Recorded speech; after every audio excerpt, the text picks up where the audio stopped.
So I haven't had a lot of Really, time what? to Yeah. play games, but I have played some things at least.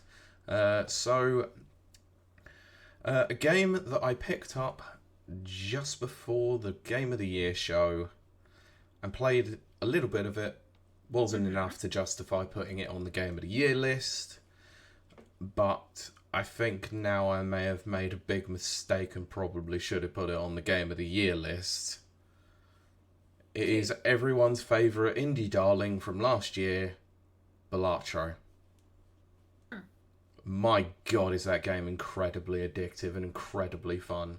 So, if you haven't heard much about Balatro, or Balatro, however you pronounce it, um, where have you been living? Why are you under a rock? Because this swept towards everywhere, which is ridiculous.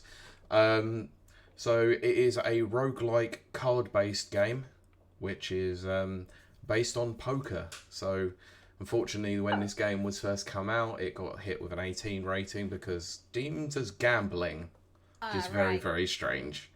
Still is, actually. And yet, microtransactions and skins and all that on EAFC You know. 24 just, I don't know, seems to be making it a free plus, which is fine.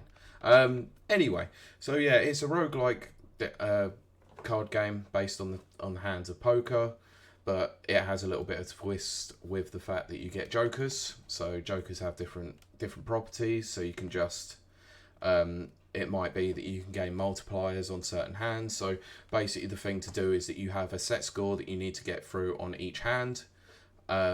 You get, I think it's like four, five, six, maybe seven different hands that you can get through on that particular level, and you have several different levels that you can get through.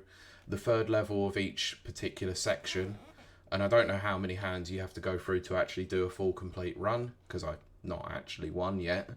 Um, but each one has like a boss, and the boss basically has like a stipulation like the value that you achieve will be halved if you have hearts in your hand, or or diamonds or spades are completely like inactive. You can't use them at all. So you get dealt like I think it's 7 or 8 cards per hand. Um, you can choose to discard up to 5 of them. You can play up to 5 like you would with any poker hand. And if you've got any multipliers on, that means that your score goes up and you have to beat the level score. It's incredibly fun, incredibly addictive. I can see why people got absolutely hooked by this. And I'm not the biggest roguelite fan, but my god, is this an interesting take on roguelites. So I'm really enjoying it. I kind of wish I would have played it a bit more. The good thing is that I will talk about it a little bit more later, but I will definitely get a lot more time with it much later on in the year because it might be a game that I decide to play a lot more for certain reasons.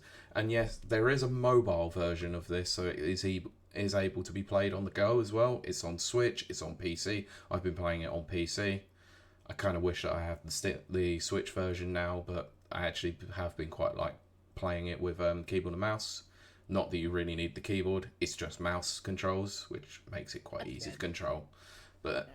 I mean, it is very simplistic. It's made by one person, and it is incredibly polished. Like, it's not graphically intensive. It's not anything like that, but mechanically, it's so solid. It's such a good, fun thing that you can just lose hours in. I literally played 4 hands or 4 games of it, and my runs kept going longer and longer. And the next thing I knew, it was like an hour and a half later. I was like, "Wow, that Crap. time's gone! Holy Wow. crap!" Yeah, Wow. and it's relatively cheap as well. So highly recommend picking this up if you haven't already. So yeah, indie darling from last year, Balatro, very good game.